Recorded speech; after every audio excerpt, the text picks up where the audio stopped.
Usir mereka keluar. Di sebelahnya, dua pria dan dua wanita muda mengikuti. Kedua wanita itu cukup cantik, tapi hanya sekadar kecantikan standar, dan mereka masing-masing memegang lengan dua pria muda di sebelah mereka. Di antara dua pria itu, salah satunya memiliki tato menyelimuti seluruh tangannya, sedangkan pria yang lain terlihat dingin dan kedua tangannya dimasukkan ke dalam saku celana. Melihat Tandi berhenti sambil melihat seseorang, pria bertato itu melirik Damar sejenak. Kemudian dia melihat Talia yang berdiri di sebelah Damar. Walaupun hanya tampak belakang, tapi postur tubuh Talia yang begitu sempurna membuat setiap orang menjilat bibir mereka. Kamu kenal tiga orang itu? Tanya pria bertato. Kak Januardi. Panggil Tandi ke arah pria bertato kemudian dia tersenyum. Kamu pasti kenal dengan orang itu. Pelaku pemerkosa Dinda 9 tahun yang lalu. Namanya Damar. Dia orangnya. Tanya pria bertato sambil tersenyum licik. Kalau begitu wanita yang di sebelahnya. Tandi melirik sejenak. Matanya menunjukkan tatapan iri. Tidak kenal. Dipikir-pikir, keberuntungan si Damar dengan lawan jenis memang bagus.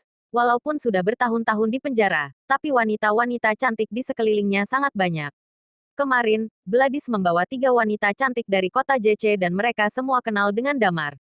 Hubungan dia dan ibu dan anak, Rima dan Lisa Tanjaya, juga cukup bagus. Sekarang di sebelahnya bertambah lagi wanita cantik yang tidak kita kenal. Sebenarnya dia kenal dari mana wanita-wanita itu. Tidak berapa lama, seorang wanita berpakaian congsam menghampiri mereka. Selamat datang, apakah hari ini Anda ingin ke lantai 5 seperti biasa? Pelayan ini tentu mengenal orang-orang ini, tepatnya mengenal tiga pria itu. Tandi adalah selebritis yang cukup terkenal. Orang yang mengenalnya cukup banyak. Sedangkan pria bertato di sebelahnya adalah Januardi Nugroho. Nama Januardi sangat terkenal di kota LH, sebuah nama yang dapat membuat orang ketakutan. Tentu saja jika dibandingkan dengan Tandi yang terkenal di seluruh negeri, dia masih kalah tenar. Dan yang paling penting adalah ayah Januardi, yaitu Deon Nugroho. 20 tahun yang lalu, dia adalah pria terhebat di dunia bawah tanah kota LH. Tentu saja, sesuai dengan perkembangan ekonomi orang-orang seperti ini sudah melakukan bisnis normal. Sebagian besar, bisnis mereka berkembang di dunia malam dan properti atau sejenisnya.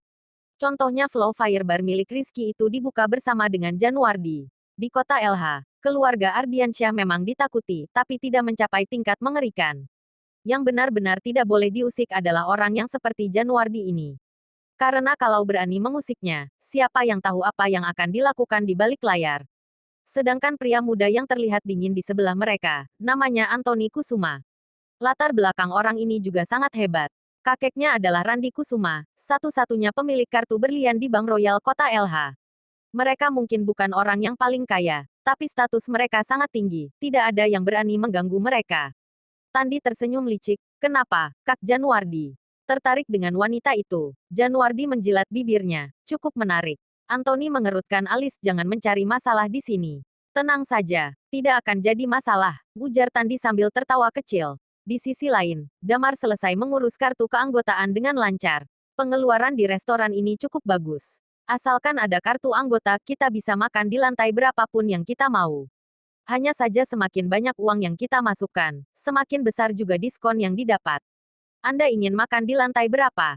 Tanya pelayan sambil tersenyum setelah melihat Damar menerima kartu anggota. Di lantai 1 saja, Damar balas tersenyum. Setelah itu, seorang pelayan membawa mereka bertiga menuju tempat duduk yang kosong.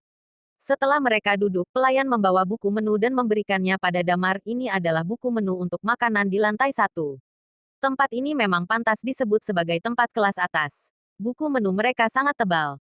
Setiap halaman terdapat foto makanan yang menggugah selera. Pilihan makanan untuk lantai 1 tidaklah banyak. Sekitar 2-30 halaman alias hanya sekitar 2-30 makanan.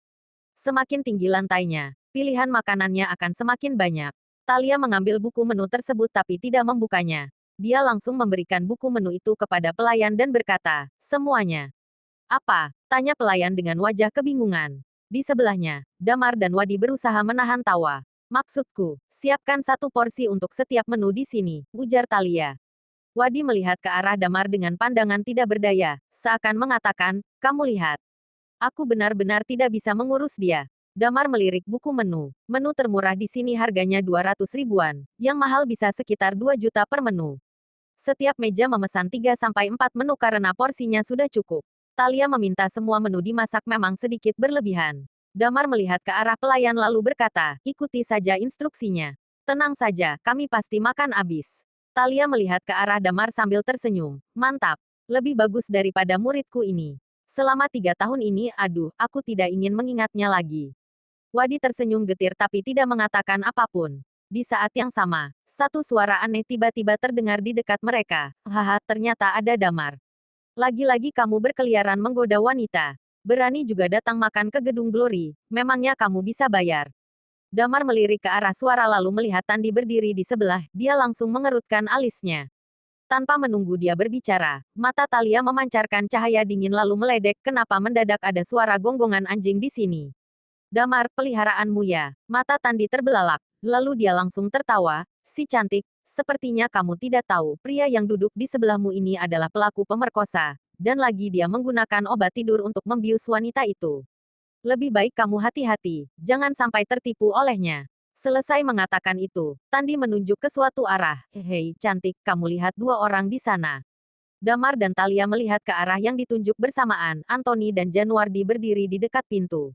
Yang kiri namanya Anthony dan kanan Januardi, ujar Tandi dengan bangga. Damar tersenyum kecil, wah, anak orang kaya yang kamu kenal banyak juga ya. Mendengar kata itu, wajah Tandi menunjukkan kebanggaan lalu dia melihat ke arah Talia. Hei, cantik, untuk apa kamu makan di lantai 1 ini? Kedua temanku yang di sana mau mengundangmu makan bersama di lantai 5.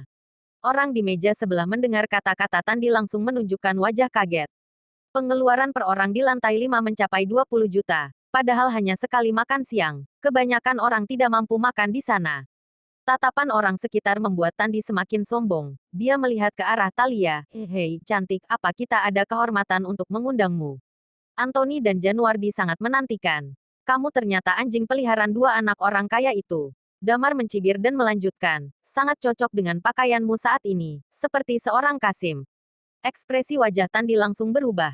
Di saat ini, Talia melihat ke arah Tandi lalu menjawab tidak tertarik sama sekali. Damar benar, orang dengan riasan tebal sepertimu terlihat seperti Kasim. Cepat menyingkir, jangan memperburuk nafsu makanku. Tandi tercengang. Dia tidak menyangka Talia akan menolak. Dia anggap, di kota LH ini, tidak ada satupun wanita yang akan menolak permintaan Anthony dan Januardi. Wanita-wanita biasa justru berusaha mendekati mereka. Wanita-wanita kaya juga tidak akan menolak setelah mengetahui identitas mereka. Tapi Talia menunjukkan wajah menghina bahkan setelah dia menyebut 2 nama itu.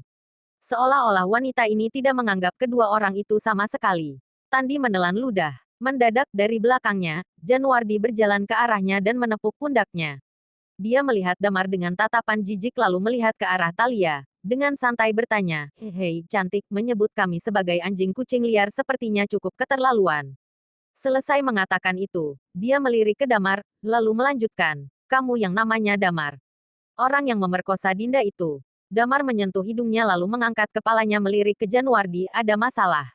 Tidak ada, hanya saja tempat yang mewah seperti ini bukan tempat yang cocok untuk orang sepertimu, ujar Januardi sambil tersenyum ke arah Damar. Lalu dia melihat ke Talia lagi, hei, cantik, aku akan tunjukkan aku orang yang seperti apa. Setelah mengatakan itu, dia mengangkat sebelah tangannya. Kemudian seorang pelayan mendekatinya. Apakah ada yang bisa saya bantu? Panggil manajer kalian ke sini.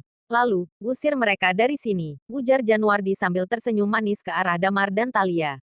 Bersambung.